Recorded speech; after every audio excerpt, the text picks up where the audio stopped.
Alrighty, so we should be live right now on Facebook, and Tom, you're going to be looking at that. Folks, we're going live tonight because we've had some interesting events this week having to do with more land record fraud and why we are planning our toll and roll event to Washington D.C. Tonight, we're going to have Ron Osborne talk about a mayor realtor with double hat that he just found out about. And we're going to have John talk about a little bit of interesting story he found out from a document that got filed after he was strong-armed out of his home. And I'm going to talk about a my home that's no longer there. It burned down in the fires, and I saw that yesterday. So we're going to talk about the document fraud behind that. Tom's going to fill in. Tom Kibler is going to give us some good thoughts on holding these public servants accountable who've allowed our lives to go this long and this far into the evil trap of public servants, investors, real estate agents, people who have conflict of interest in their retirements, taking our homes, and benefiting beyond words. But I'm going to let Ron take over now. Ronnie, I'm going to let you go, and I am going to mute. I'm Ronnie Osborne. I've been in this fight with all you guys. You guys know my story probably better than me. So I won't go all the way back, like you stated, but let's go back to January 2019. My home was discharged as unsecured debt with no proof of claim. I demanded a 410, 410A, 410S1, and 410S2, and they could not give that to me. So it was discharged as unsecured, and my life was fine for 2 years. And then I get a notice on my door, and here we go. And we all know how that goes. So they hired somebody off the street, to be honest with you, because I was the only one there with my Nana Rose. And under California law, you're supposed to have the bond posted. So I claimed, "Where's your bond? It's supposed to be posted." And she says, "I don't have a bond posted." I said, "Well, let me see your bond." She says, "Well, I won't show you my bond." I said, "Well, let me see your ID." I won't show you my ID. So I didn't sure of her. And it's that late. So I think they only honestly found somebody off the street. That's kind of where it went. And then I went through unlawful detainer, fought that, challenged jurisdiction of the court, multiple affidavits of fact, where Tom taught me that's where it lays. Because if they can't push back on that, basically the fact stands. So I have 3 affidavit of facts in my unlawful detainer. I challenged the jurisdiction. Long story short, they came into my house with 5 sheriffs with guns, and yeah, when my daughter was there. So my daughter was going to graduate high school 2 weeks prior to this, so that really kind of messed her up. So I was an hour away, so I came back as quick as I could, going probably 100 miles an hour. Finally got to the home, and that's where fireworks really came, because they took their guns out and said, "If I don't leave my house within 60 minutes, I'm going to go to jail." And I said, "Well, my home's discharge is unsecured with the permanent injunction. My wife's in bankruptcy court with the automatic stay, and the unlawful detainer has moved the federal court out of your jurisdiction." And they said, "We don't care." I said, "Where's your warrant?" "We don't care." I said, "You're trespassing." "We don't care." I said, "I'm not leaving my home." So 60 minutes went by. They arrested me, threw me in jail. I had 12 hours to think about it, what I wanted to do. So I got out, changed the locks, and moved back in. So that's where it lays. Here, that they're trying to come after me again, and they're using Aldridge and Pike, and he sent a very threatening letter, like, "You need to get out in 5 days." So what I did is I did my due diligence, and I got a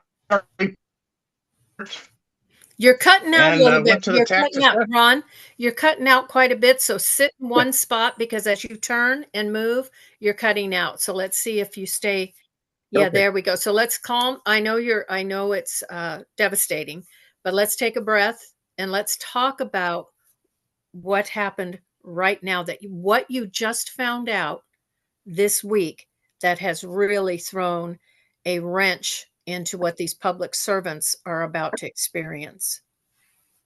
Yes. So I just found out on Thursday. Um, Basically, Mr. Brett Taylor, that's the CEO of Tulare County Multiple Listings. He was very rude, very aggressive, and I told him I demanded him to take off my listing. I said because my home's in my name. Period. My home's in my name, and I can prove that. And he says I don't care. And I said, "What? I'm not going to take off." Click. That didn't sit with me well. So I was thinking, what's going on here? So then I started doing a little bit of research, and I found out that he's my mayor. So he's Okay, so Visalia, let's California. recap this for people listening. What you just heard was Ron has found out that the person causing him distress and helping take his home is the mayor. Real estate agent, two hats here. Explain what was recorded, Ron, from by this mayor into your land records. Well, I haven't found nothing he recorded against me. It's just only on what's basically he has under his Yeah, his name. multiple He's homes. recorded under. Yes, Yes. he's got about 16 to 18 titles of homes.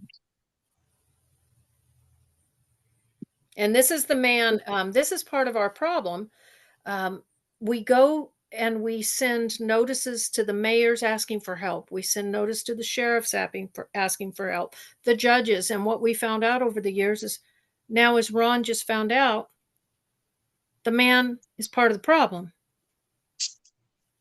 And again, this Mm-hmm. is why we as a collective group, and three of us on this call right now are part of our national whistleblower group who've been together for many years. We have to hold these public servants accountable. And I'm going to segue into my quick up finding this week, which a lot of you may have seen already recorded. Yesterday, I decided for whatever reason, I finally needed to go see my home. I needed to go see my land. It's been 8 years since we were SWAT teamed out of there. I posted the video of driving up the driveway and seeing all the devastation of the fire, the airport fires in Orange County. And the man that's squatting on my title right now is Mikhail Trubchik. He's the CEO of All Rise Capital. Do your own Googling, folks. It's a big bombshell of a story, All Rise Capital Incorporated. A lot of foreign money, Ukrainian money. The man owns the Ukrainian soccer team. A lot of stories written out of Washington State about the ties to Putin money with All Rise Capital. Anyhow, so as he's on my title in 23, I made a statement and I said, I can tell you right now, I'm scared for the neighborhood because something big is going to have to happen for this man to collect insurance. He alleges to pay $500,000 on my home. I've never seen anything where money changed hands, no checks, nothing. So I don't know if that's true, but on paper it says. And now I drove up there, it's gone. All that's left is my chimney, and my patio cover is laying at a 90-degree angle where the house dropped it, and it fell. Garage, everything's gone. My beautiful home is gone. Okay, but when he bought it, it had been empty since they SWAT teamed me out of my home in 2017. Nobody's lived in it. The roof had caved in our wonderful big family room where our fireplace is because we were in the middle of roof repairs and plumbing repairs. So the house was uninhabitable. Uninhabitable.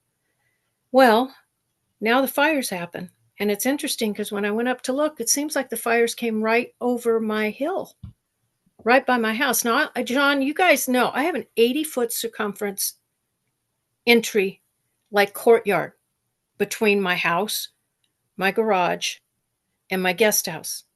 All adobe tiles on top of the house.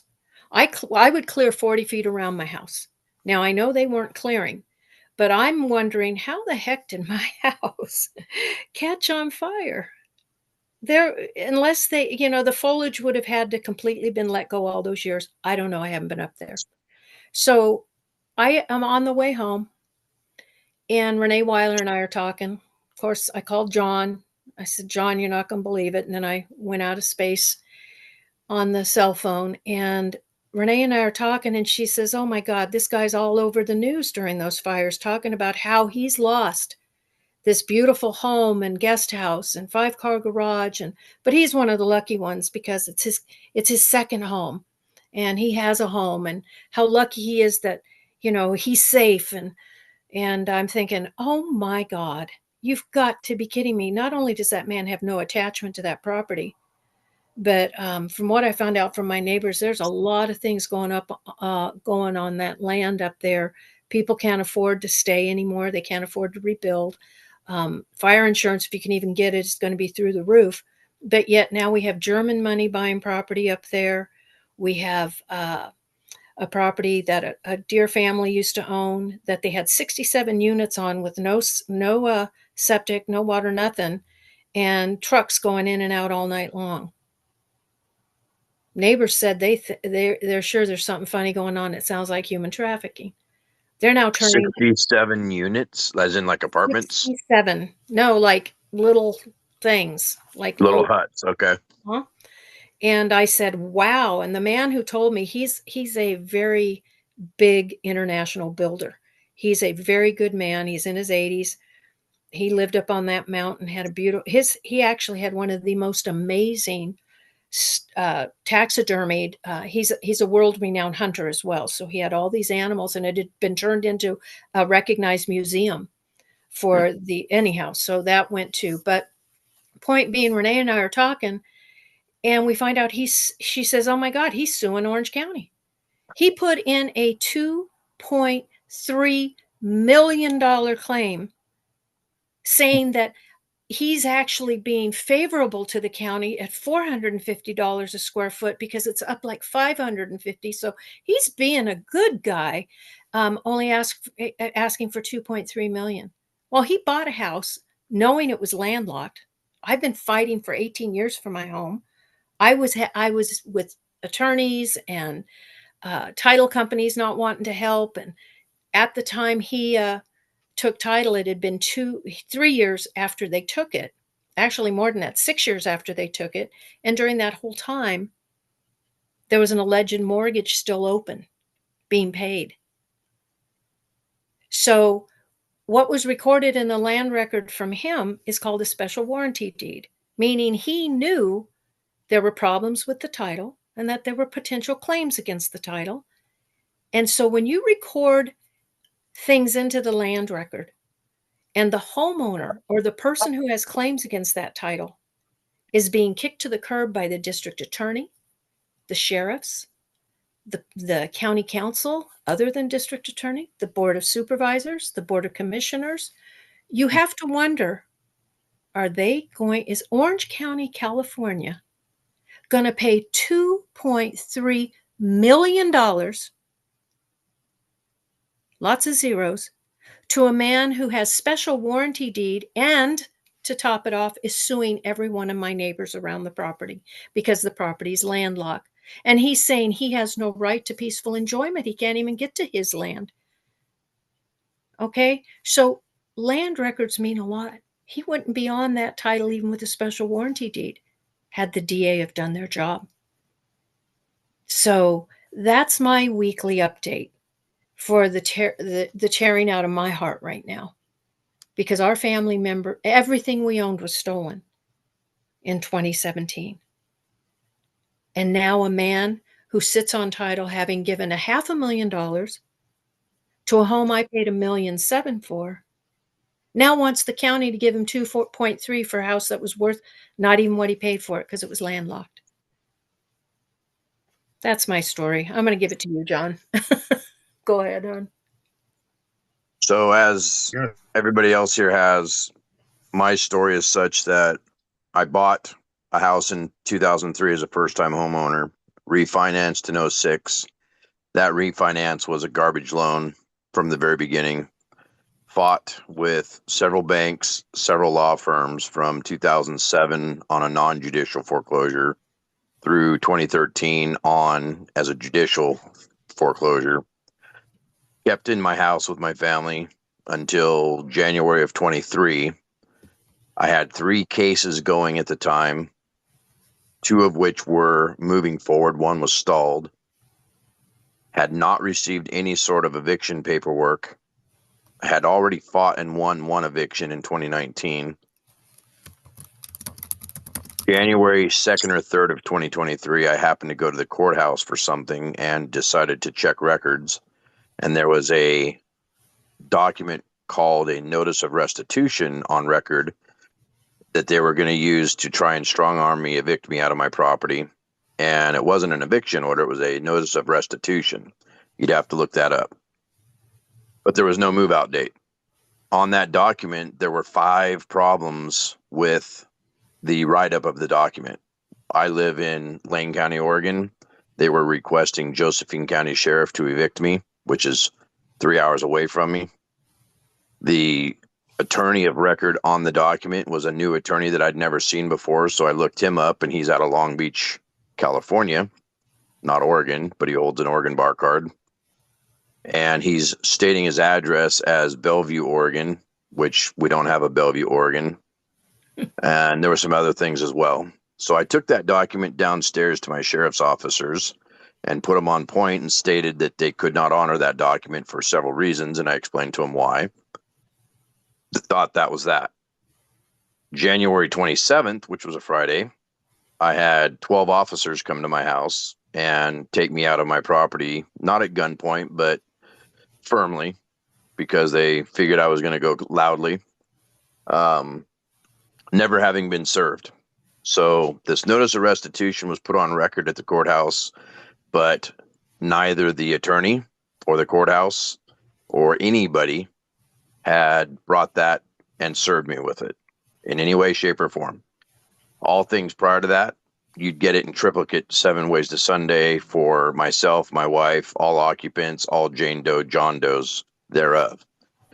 Paper trail, paper trail, paper trail. This had 0 paper trail.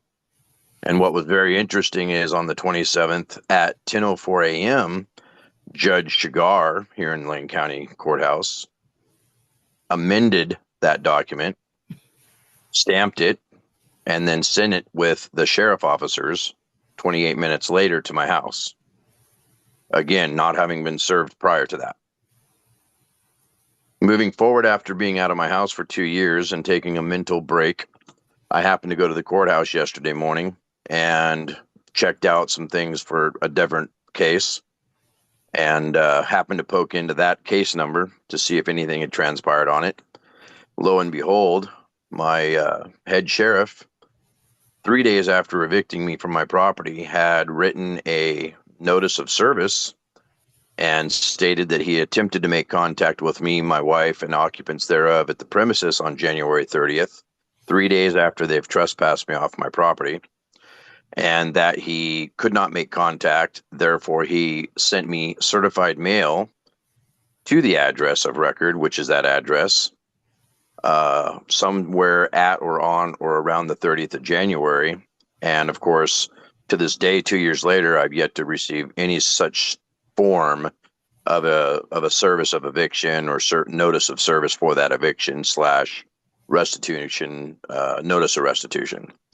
So I find it quite interesting that my head sheriff, having done his job or due diligence, decided to put this on record 3.5 days after they've trespassed me and kicked me off my property. Of course, illegally. Another document after the fact.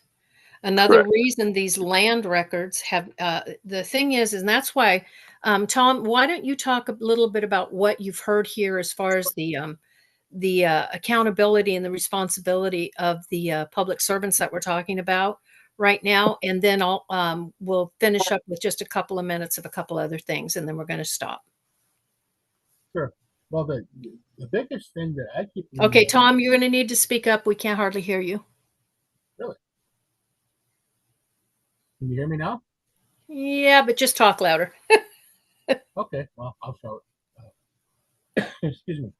I have on record about 100 city, county, and state public servants that I've gone through over the years. I've been doing this shit since they first started messing with me in 2010.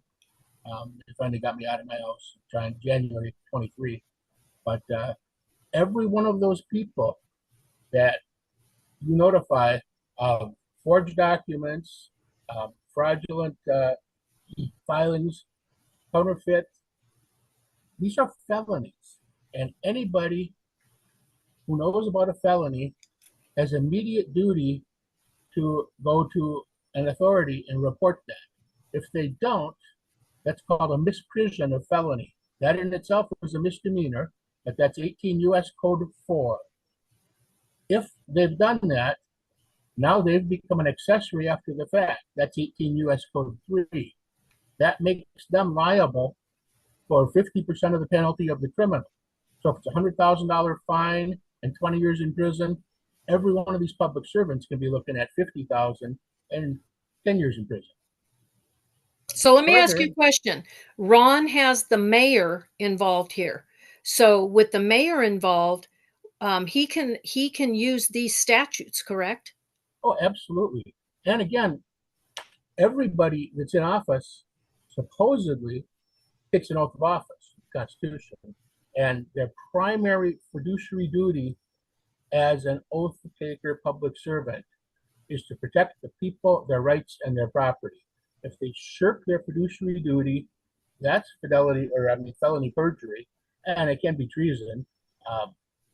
That's huge. They're vacating office voluntarily when they break their oath like that. Again, I've got over 100 of those. Also, okay.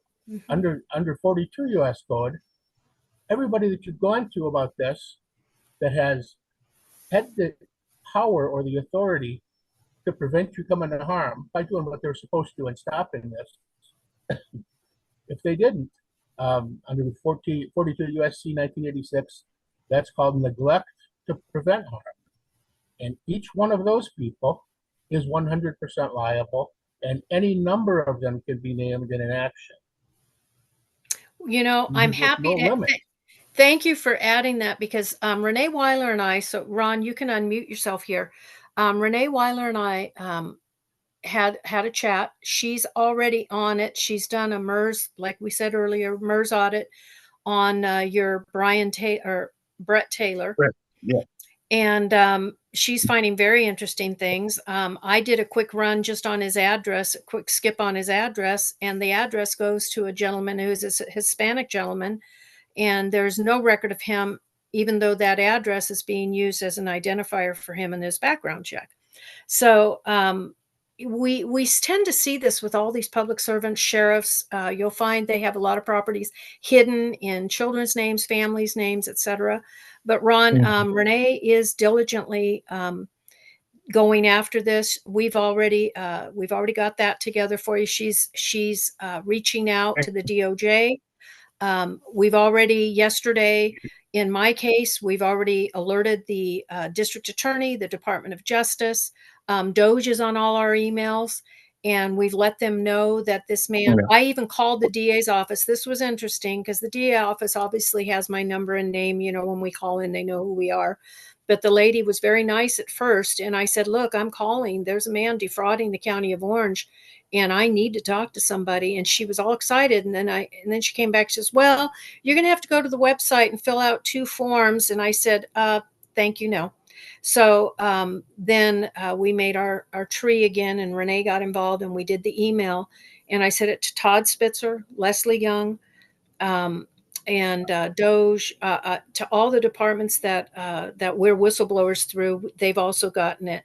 But it is clear that all of us all these stories you've heard tonight from us involve public servants who've neglected to do their duty and have a conflict of interest in taking our homes due to not only their retirements, but many of them are behind the scenes, the actual people involved in the investing and buying these homes from each other. So there's a big sophisticated real estate fraud scheme that we're not part of other than being the victims of.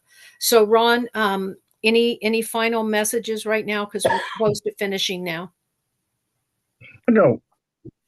Okay. John, you want to? I always fall back on Executive Order 13818, crimes against humanity and corruption. I mean, that they can't run away from that either. That's pretty big.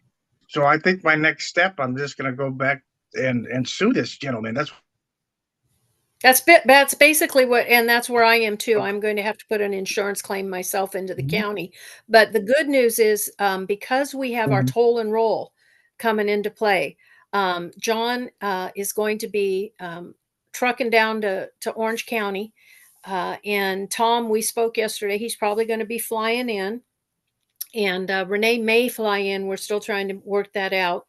And we're going to start in Orange County, and we're going to work our way across the country to Washington, D.C. Just so y'all know, we've had calls into I talked to the White House and Marjorie Taylor Greene and to Senator Umberg here in California. Another video for another day, but very nice. The girl there was very nice to me. So we've got many people reaching out. Marjorie Taylor Greene had Sherry Vincent also reached out because she's her constituent. So we are seeking the assistance of all our public servants to get us that meeting, because we're coming whether we get the meeting in the White House or in the office we're going to have in John's bus. So John, you want to close us out here? You're muted, hon. There you go. Don't have much else to add to that. You know, like I said, I took a mental timeout, and I'm just kind of getting back into my A game with this mess. You know, I've stayed attached with certain people like Tom and Ron here. There's many people. You know, if I had to guess, you know, as Ron says, crimes against humanity, I call it domestic terrorism. I've called it domestic terrorism since it started. Absolutely. Tens of hundreds of thousands of homeowners have been stolen from across America. And, you know, it's gone super deep. It's gone super wide. You know, we know that there's foreign entities buying farmland across America, which ought not ever be able to happen. You know, if you go back to your roots, you know, we've all talked about it. The Constitution says American soil is for American people. Whether you've been born here or indoctrinated improperly, America's for America, not foreign countries. There's not an American in America that can go to Germany, Russia, Europe, anywhere and buy their soil. We can rent it, but you can't buy it, and it's that way for a reason. So why are we any different? Amen. And for anybody listening, you know, do that one little bit of research. I mean, there's a million rabbit holes you can go down and research, but if nothing else, look at the Constitution and research buying American private property versus foreign property. And Tom, give us our Northwest Ordinance. Yeah, well, according to the Northwest Ordinance dating back to 1787, it was a requirement for statehood.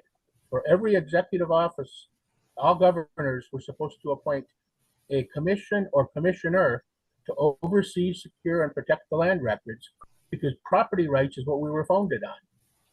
Right now, no state is compliant still. Mm-hmm. And again, when we had our situation in 2012 with the National Mortgage Settlement, all states, again, through counties, because we've got county land records, were mandated to purge the forged documents out of the land records, to stop accepting them. No one did a thing. Everyone took whatever bit of money that they got, and they just kept marching on. And the key to what you just said, though, is that what we found out with Linda Nash and I started doing. Remember when I hit the risk management claims a few years ago, and we kept pushing it? Right. Well, what we found out is there's no risk management for the land records because the governors haven't done their job. They'll say they have this, they have that, but they don't. There is no risk management. There's nothing in place that protects you and I from these records. So this toll and roll to Washington, D.C. is all about meeting with President Trump and the administration, Department of Justice, to pause all electronic land record recordings, audit every land record in this country, return the stolen title, remedy to the victims, and collection. And I stick to this. We have more money credits to be collected through the land record crimes, hundreds of trillions of dollars. They can quit doing everything else they're doing for a while because we've got enough here to not only take care of all of our debt, but for all of us to have our grandchildren, their children and grandchildren taken care of. It's there. So, Ron, I'm so sorry you've had to go through some more, and all of us have been through enough. But you know, an interesting thing yesterday morning, I started my day without knowing what was coming, posting a picture of a candle that said, "I think my last you know what, F you know what, is lit." And how did I know how surreal that was going to be? That I'd find my family home and ranch burned to the ground. So with that note, light a match, folks. Something stinks. And we're heading to Washington, Can I take 1 D.C. minute to just give people a little a last minute list? Yes. Again, we're talking about racketeering here, and look in your state codes. I think 18 U.S. Code 1963 is federal code for racketeering, but we're all dealing with racketeering. Every state has a statute of frauds. In Minnesota, that's 51308. If you pull that up, it says any attempt to convey property, etc., that's made, excuse me, in an attempt to defraud is void, period. We all have something very similar there. We also have an attorney misconduct code. In Minnesota, it's 481.071, and it calls for treble damages if an attorney is engaged in deceit and filed a frivolous false claim in the name of a false plaintiff, etc. There's also, in Minnesota, it varies by state, but the statutes for dealing in stolen property, purchasing and or selling it, calls for treble damages. Again, we're racking up these treble damages everywhere. They're hundreds of trillions when you think about it. So absolutely. We're going to be continuing these little videos through the next few weeks. You're going to find they're going to be coming on at random times. Today was a random one. Once I heard about Ron's mayor, realtor, good old Brett Taylor, involvement in his home. So you've heard some new things that have happened this week. We want to hear from you. We want your involvement. Get involved with us. Participate when we come rolling through. You can follow us in your cars. You can follow us in your RVs. We're going to make a fun time of this very serious thing, and we're going to hit all the places along the way. So let us know. What's the law firm you want us to hit, maybe? What's the realtor? What's the broker? What county? What state? Where you would like us to hone in on, because we've got a pretty good idea of what states we're going through, but we want to hear from you, and we'd love to have you come in your car and bring your families, and let's make this trip to Washington, D.C. something special. So Ron, I've got one more ask. One more. Go ahead. So as we're getting ready to do this, anybody that has the time, go to your deeds office, go to your records office. And if you've been fighting with an attorney or a law firm or a title company or somebody of that effect, go in and do a search on that entity in the deeds office and see how many documents that those people have pushed into the system between 2000 and now. And then let us know that. Let us know that. Thank you, John, for that. That's excellent. That's excellent. So yeah, go to our Facebook page. I'll put it in the YouTube link again in the description once we're done here, so you can find us. Get on that Facebook page, follow us, and I do mean follow us, because we've all been thrown under the bus, but John is driving that bus to Washington, D.C., and we're all following along.